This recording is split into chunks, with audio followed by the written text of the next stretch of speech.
Ada pemandangan yang berbeda ketika kami berkunjung kembali ke kantor Khilafatul Muslimin yang berada di wilayah Pekayon, Bekasi, Jawa Barat. Sebelum terjadinya penangkapan terhadap pimpinan tertinggi mereka, yaitu Abdul Qadir Hasan Baraja pada 7 Juni 2022, suasana di tempat ini semua biasa saja. Namun ketika kami kembali ke tempat ini, semua tampak berbeda. Kondisinya sangat sepi, dan yang terlihat sangat jelas, papan-papan yang bertuliskan Khilafatul Muslimin sudah tidak bertengger lagi di sini. Semua atribut yang berhubungan dengan Khilafatul Muslimin sudah tidak ada, dan suasana tempat pendidikan yang telah ditutup ini pun sudah tidak beraktivitas lagi. Nampaknya pihak polisi sangat serius untuk menghentikan semua gerakan organisasi kemasyarakatan ini.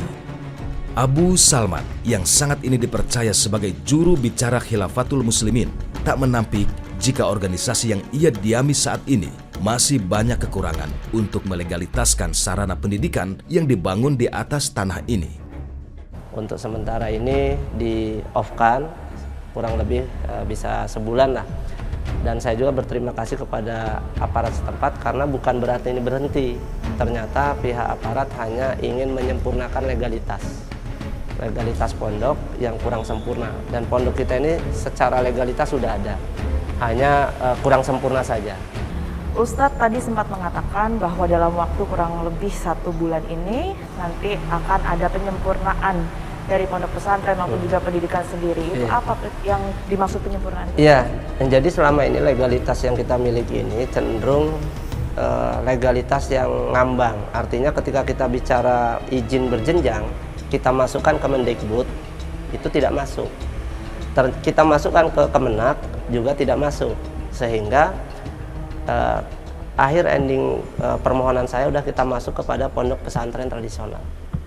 Nah, pondok pesantren tradisional ini tidak ada istilah berjenjang kelas 1, kelas 2, kelas 3 dan seterusnya, tetapi cenderung kepada tahfiz Quran yang ini sudah didukung oleh pemerintah. Kenapa? Karena kita pondok ini pondok gratis, sosial kan. Kalau kita harus pondok modern terus ada berbayar, ini menyulitkan sponsor. Sementara pondok ini sponsornya adalah Jamaah Khilafatul Muslimin. Adapun donatur di luar ya kita tidak bisa istilahnya mengharapkan donatur dari luar. Tapi memang ini adalah sponsornya Jamaah Khilafatul Muslimin. Bagi Abu Salman, dirinya sangat tidak menerima jika organisasinya ini dikatakan sebagai organisasi yang bertujuan untuk mengguncangkan NKRI. Semua hal yang dituduhkan terhadap Khilafatul Muslimin jika keberadaannya ingin membuat negara di dalam negara, semua itu harus butuh pembuktian. Kalau bicara membentuk negara di dalam negara, sepertinya saya agak sedikit aneh lah ya. Kita aja yang seperti ini nggak ada kemampuan untuk berpikir bentuk negara dari mana caranya, ini kita tidak terpikir. Ditambah negara ini kan hutangnya banyak. Dikasih aja kita nggak mau, apalagi mikir membentuk negara. Ini sebenarnya opini yang akan menjadikan Khilafatul Muslimin ada tekanan-tekanan tertentu. Nah ini opini saya harapkan ini perlu klarifikasi. Toh kalau misalkan Khilafatul Muslimin ingin mendirikan negara atau menegakkan negara, perlu bukti yang jelas, bukti yang nyata. Nah ini yang harus kita ungkap. Saya sendiri sebagai Jamaah Khilafatul Muslimin sejak bergabung 2006 tidak pernah ada nasihat-nasihat dan keinginan mengganti negara. Ini secara pribadi ya. Adapun oknum-oknum yang lain, mungkin teman-teman di sana misalkan kedapatan ingin mengganti negara, itu perlu diklarifikasi. Ini gerakannya memang lebih soft ya dibanding dengan kelompok-kelompok radikal teroris yang lain ya. Karena ini lebih mengedepankan gerakan dakwah ya. Meskipun dakwahnya juga dakwah khilafah, tetapi sepemahaman kami, kelompok radikal teroris seperti ini biasanya pandai berkamuflase, pandai bersiasat menyembunyikan jati diri, agendanya untuk memframing seolah-olah mereka bukan kelompok radikal terorisme, atau dalam bahasanya sering dikenal dengan istilah taqiyah, ya, bersiasat, bersembunyi, berkamuflase. Kebetulan kalau kelompok-kelompok yang kombatan sudah jaringan teroris itu kan di bawah tanah, di bawah permukaan kan. Begitu dia merubah strategi atau mengembangkan strategi tidak melalui takiyah tapi tamkin, misalnya tamkin itu penguasaan wilayah atau penguasaan pengaruh dengan menginfiltrasi ke berbagai lini ataupun institusi ataupun lembaga-lembaga masyarakat, seperti beberapa waktu yang lalu ada yang kita tangkap di universitas, kemudian beberapa organisasi yang lain ya. Tetapi khusus untuk Khilafatul Muslimin ini sudah di atas permukaan, maka dibutuhkan strategi takiyah ya, karena untuk memframing bahwa seolah-olah mereka bukan kelompok yang sedang mengusung ideologi khilafah, yang sejatinya kelompok-kelompok seperti ini adalah gerakan politik kekuasaan dengan memanipulasi, mendistorsi, dan mempolitisasi agama untuk kepentingan kekuasaan, dan endingnya ingin mengganti ideologi negara Pancasila dengan ideologi khilafah.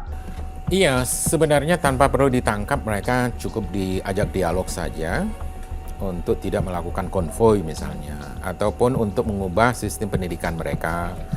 Saya kira dua hal itu yang menurut saya itu agak bermasalah ya, agak problematis. Kalaupun itu dianggap sebagai melanggar hukum, saya kira itu karena bukan melanggar hukum, itu hanya melanggar peraturan saja. Karena itu persoalannya sangat administratif saya kira. Jadi tidak ada kemungkinan bagi mereka untuk bisa terlibat dalam kekerasan ataupun tindakan-tindakan teror. Dugaan jika para warga Khilafatul Muslimin tidak memiliki kartu tanda penduduk atau KTP. Hal ini pun ditampik oleh Abu Salman. Adanya nomor induk warga bagi Abu Salman bukanlah sebagai pengganti KTP, melainkan hanya sebuah bentuk pertanggungjawaban identitas keorganisasian, dan dirinya menegaskan jika NIW bukan untuk mengganti KTP. Oh tidak, NIW ini hanya bentuk konsekuensi dia sebagai warga Jamaah Khilafatul Muslimin, supaya kita bertanggung jawab atasnya. Kalau dia bertindak yang anarkis, yang teroris, yang radikal, kita bisa bertanggung jawab, benar dia adalah warga khilafah, benar dia adalah jamaah khilafah. Tapi kalau dia tidak ada NIW, dia mengatasnamakan anggota Khilafatul Muslimin, dia berbuat onar, siapa coba yang akan menjadi permasalahan? Khilafatul Muslimin itu sendiri. Nah ini perlu ditekankan lagi, kita tidak ada membuat NIW untuk menggantikan KTP, tidak ada. Nah, ini SIM ya, artinya memang. Nah sekarang SIM ini Prosesnya butuh KTP gitu ya? Proses butuh KTP, ya kan? Nggak mungkin nggak kan? Nah adapun NIW yang beredar ini NIW Khilafatul Muslimin. NIW Khilafatul Muslimin. Itu nomor keanggotaan saya 4522. Yang fungsinya hanya sebagai ID saja? Pendataan saja. Jadi saya bergabung di nomor 4522 misalkan gitu. Ini bentuk pendataan warga, nggak lain dan nggak bukan. Nah ini kalau ada istilah NIW ganti KTP, sepertinya mustahil. Toh ini bentuk ID card kok istilahnya kan, bentuk tanda ID card begitu Pak. Namun hal ini disikapi berbeda oleh Kombes Pol Endra Zulpan. 14.000 warga Khilafatul Muslimin yang telah memiliki NIW atau nomor induk warga ini bagi Kabid Humas Polda Metro Jaya disinyalir sebagai bentuk untuk mengganti sistem kependudukan yang telah dibuat oleh pemerintah saat ini.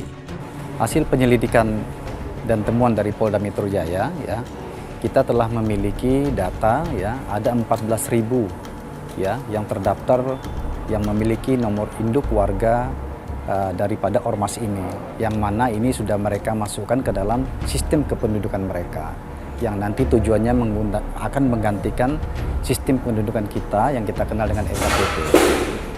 Ya, yang mereka tidak mengakui apa yang menjadi produk daripada pemerintah, sehingga mereka membuat sistem sendiri. Itulah yang saya sampaikan tadi, mereka membuat sistem kependudukan sendiri.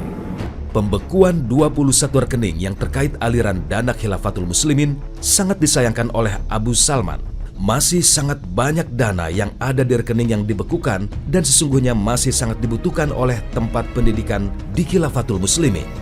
Ustadz, sedikit saya mau mengkonfirmasi, infonya memang ada 21 rekening dari jamaah dari Khilafatul Muslimin yang kemudian dibekukan oleh PPATK begitu ya? Iya. Ini betul atau Salah satunya rekening di sini, pondok kami nih. di Bekasi? Di Bekasi. Nah, bendahara kami di sini juga terblokir. Nah, harapan saya, ini kan pondok ini gratis. Pondok ini gratis gitu kan. Dan pemblokiran juga sepihak. Ya kan, kita sementara di dalam rekening ada saldonya. Ya kan? Terus Amir wilayah Sumatera Selatan juga Ustadz Gugun diblokir sepihak.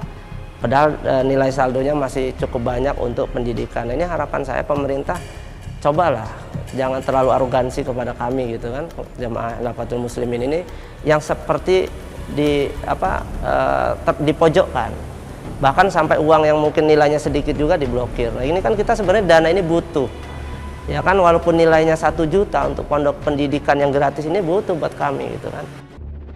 Polisi sendiri setelah melakukan penangkapan, lalu ada penggeledahan juga di sana ditemukan uang kurang lebih 2,3 miliar. Nah, ini skenario apa sih Bang yang sebenarnya mau diangkat ke permukaan masyarakat? Jumlah 2,3 miliar itu sebenarnya jumlah yang sedikit.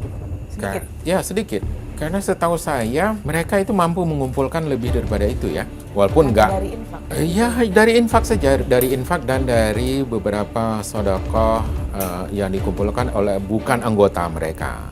Nah, ini juga bukan anggota mereka, ini juga patut diwaspadai. Karena ini bisa menjadi jalan masuk bagi agen-agen tertentu untuk mengacaukan organisasi ini.